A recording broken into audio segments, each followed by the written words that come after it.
సరే సినిమా అంటే సంగీతం శ్రీనివాసరావు గారి పర్యవేక్షణలో కూడా తీశారు. అంటే ఆయన ఆదిత్య 369 అండ్ బాలకృష్ణ గారితో ఆదిత్య 369 అవును ఆ సినిమా తీశారు. భైరవ ద్వీపం. భైరవ ద్వీపం ఆ సినిమాలో తీశారు కదా, ఆయన పర్యవేక్షణలో జరిగింది. ఆయన మార్క్ ఏమన్నా కనిపించింది అంటారా? అంటే సంగీతం శ్రీనివాసరావు గారు is a very good director, no doubt. ఆయన కేవీ రెడ్డి గారి స్కూల్ నుంచి వచ్చినటువంటి వ్యక్తి. ఆయన ఒక సబ్జెక్ట్ ఇచ్చాడంట ఎవరికి, అశ్విని దత్ గారికి. సో ఆ సబ్జెక్టు మేము చదివి మీకు కబురు చేస్తామని ఏదో అన్నారు. అన్న తర్వాత వాళ్ళ ప్రాజెక్ట్స్ వాళ్ళకు ఉంటాయి కదా, వాళ్ళు అనుకున్న ప్రాజెక్ట్స్. సో ఈయనకేమి కబురు రాలే, ఆ సబ్జెక్ట్ మీద కబురు రాలే. తర్వాత ఈ సబ్జెక్ట్ అనుకున్న తర్వాత ఇటువంటి సోషియో ఫ్యాంటసీ సినిమాలు తీశారు కదా ఆయన, అనుభవజ్ఞుడు కదా అని ఆయన పిలిపించారు. కొన్ని సిట్టింగ్స్ కూడా అయ్యాయి. తర్వాత ఆయన ఎందుకో పిలవలేదు అని విన్నాను నేను. ఎందుకంటే సంగీతం శ్రీనివాసరావు గారి దగ్గర పనిచేసినటువంటి వాళ్ళు చెప్పినటువంటి విషయం నేను సంగీతం శ్రీనివాసరావు గారితో పనిచేశాను నేను. సో అప్పుడు నాతో కలిసి పనిచేసినటువంటి అసిస్టెంట్స్ నాగేశ్వరరావు ఒక ఆయన ఉన్నాడు, తర్వాత రవిప్రకాష్ అని కూడా ఒక ఆయన ఉన్నాడు. వాళ్ళు చెప్పినటువంటి విషయం అంటే ఎక్కడ వస్తుందంటే సంగీతం శ్రీనివాసరావు గారి తరం వేరు, ఇప్పుడు నాగేశ్వరరావు వీళ్ళ తరం వేరు. ఈ తరాల మధ్యనటువంటి వచ్చినటువంటి అంతరం, తరాలు ఏమైనా సరే సో వాళ్ళ అనుభవాలు తెలుసుకుని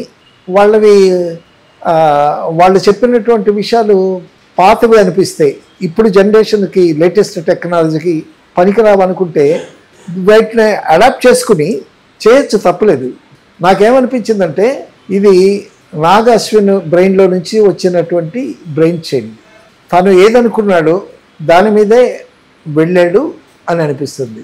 ఇప్పుడు నాగ అశ్విని ఎలా సీన్ చెప్తే అలాగే సాయి మాధవ్ అనుకుంటా రైటర్. సో డైరెక్టర్ చెప్పిన దాని ప్రకారమే వీళ్ళు రాస్తారు. తాను ఎంచుకున్నటువంటి టాపిక్ కానీ, ఆ మూలాలు కానీ, ఆ క్యారెక్టరైజేషన్స్ కానీ, అన్నిటికన్నా నాకు బాగా నచ్చినటువంటి క్యారెక్టరైజేషన్ అమితాబ్ బచ్చన్. ఓకే, ఈ మూవీలో అమితాబ్ బచ్చన్ హైలైట్గా నిలుస్తున్నాడు. అవును.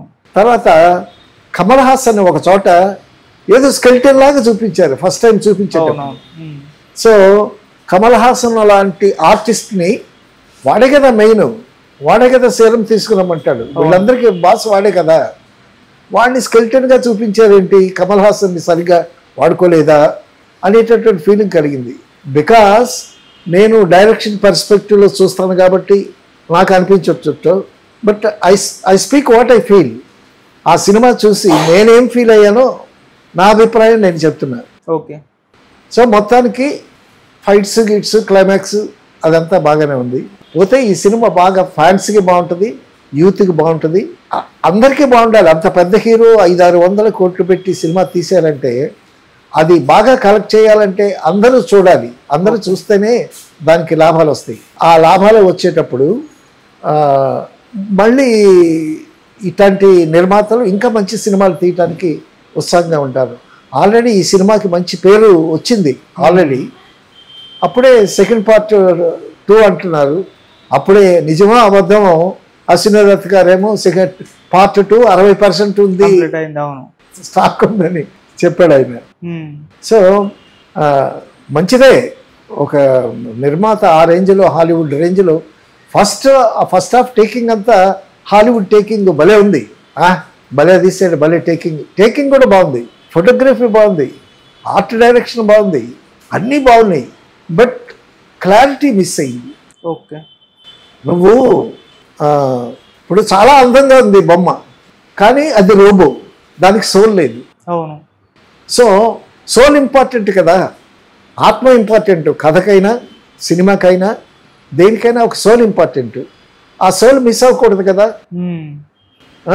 అయితే అన్వయం కథ చెప్పటంలో క్లారిటీ తగ్గిందనిపించింది, నెరేషన్ అందులో క్లారిటీ, తర్వాత ఆ మైథలాజికల్ క్యారెక్టర్స్, తర్వాత ఇది ఎక్కడెక్కడ కొన్ని వేల సంవత్సరాల ఇది మధ్యలో చెప్పాడు కదా. విజువల్స్ చాలా బాగున్నాయి, విజువల్స్ అద్భుతంగా ఉన్నాయి, కొన్ని డైలాగులు బాగున్నాయి. పాపాలు కడిగి కడిగి ఎండిపోయావా గంగమ్మ తల్లి అని అట్లాంటి డైలాగ్ పార్ట్ కొంత అయినా సరే సాయి మాధవ్ బాగా రాశాడు. ఆ డైలాగుల్లో కూడా డెఫినెట్గా డైరెక్టర్ బ్రెయిన్ కంట్రిబ్యూషన్ ఉంటుంది. ఓకే. తర్వాత ఎండిపోయిన గంగా నది చూపించేటప్పుడు ఆ ఎండిపోయిన దాంట్లోనే మధ్యలో చిన్న కాలువగా చూపించాడు. ఇప్పుడు ఎండిపోయినటువంటి నదిని చూపించవచ్చు, మామూలు మధ్యలో చిన్న కాలువగా చూపించాడు. ఇప్పుడు అంత విశాలమైన గంగా నది నీరు తగ్గిపోతూ తగ్గిపోతూ తగ్గిపోతూ సన్నంగా అయ్యేటప్పుడు ఆ సన్నని ట్రాక్లోనే ప్రవహిస్తుంది. నేను వంశధార నది అక్కడ చూశాను నేను.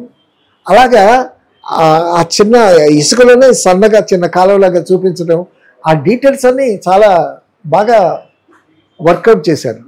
ఎక్కడంటే నెరేషన్లో కానీ తర్వాత కథలో కానీ తన అనుకున్న కథ చెప్పటంలో కానీ కథ సన్నివేశాలకు అన్వయం కానీ ఇంకా బెటర్గా చేస్తే బాగుండేమో అని అనిపించింది నాకు. తర్వాత దీపిక పడుకొని ఆ బిడ్డని కాపాడటమే కదా, ఆ బిడ్డని కాపాడటం కోసమే కథ అంతా. సో అక్కడ మరియమ్మ అనేటటువంటి క్యారెక్టర్ని పెట్టారు, శోభన వేసింది ఆ క్యారెక్టర్. అది మరియమ్మ అని పేరు పెట్టారు. మరియమ్మ అంటే రోమన్ క్యాథలిక్స్ గాడెస్, వాళ్ళు మరియమ్మనే పూజిస్తారు. చాలామంది జీసస్ క్రైస్ట్ని పూజిస్తారు, కొంతమంది మరియమ్మ తల్లిని పూజిస్తారు. ఈ మరియమ్మ అనేటటువంటి పేరు పడుకునేకే దీపిక పడుకునే పెడతాడేమో అనుకున్నాను నేను. కానీ ఆవిడ్ని శోభనకి చెప్పి ఆవిడ ఒక గాడెస్ లాగా చెప్పి ఆ గాడెస్ అంతర్ధానం అయిపోయిందని చెప్పాడు. That is a Bible touch. తర్వాత బిడ్డను కాపాడుకోవటం అనేది కూడా బైబిల్ టచ్. ఓకే.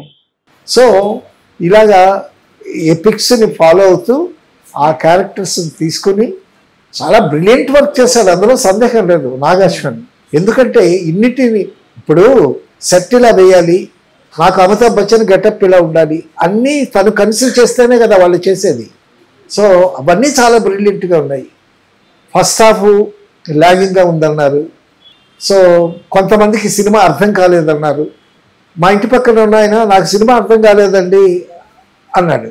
మరోసారి వెళ్ళి చూడన్నా, వెళ్ళి చూస్తాను అన్నాడు. అంటే అర్థం కాకపోయినా ఆ సినిమా చూడాలని అనిపిస్తుంది. అవును. సో అంత విషయం ఉంది సినిమాలో. ఇప్పుడు 24 క్రాఫ్ట్స్, 1-2 క్రాఫ్ట్స్ పెద్దగా లేకపోయినా మిగతా క్రాఫ్ట్స్లో గ్రైండర్ ఉంటుంది కదా. అవును. సో తర్వాత మరొక క్యారెక్టర్ ఒకటి వస్తుంది. ఆ క్యారెక్టర్ వచ్చిన తర్వాత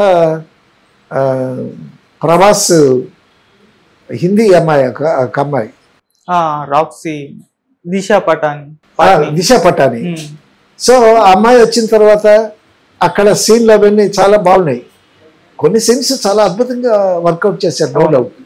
ఒక ఉదాహరణ ఏంటంటే, మేము నాగేశ్వరరావు గారితో గోపాలకృష్ణుడు అని సినిమా చేసాం. ఆ సినిమా ప్రతి సీను బాగా రాయటం జరిగింది, తీయటం కూడా జరిగింది. నాగేశ్వరరావు గారు అన్నారు, ప్రతి సీను చాలా బాగా వస్తుందయ్యా, డెఫినెట్గా ఈ సినిమా మంచి సక్సెస్ అవుద్ది అని అన్నాడు. అంత అనుభవం ఆయన. సినిమా రిలీజ్ అయింది.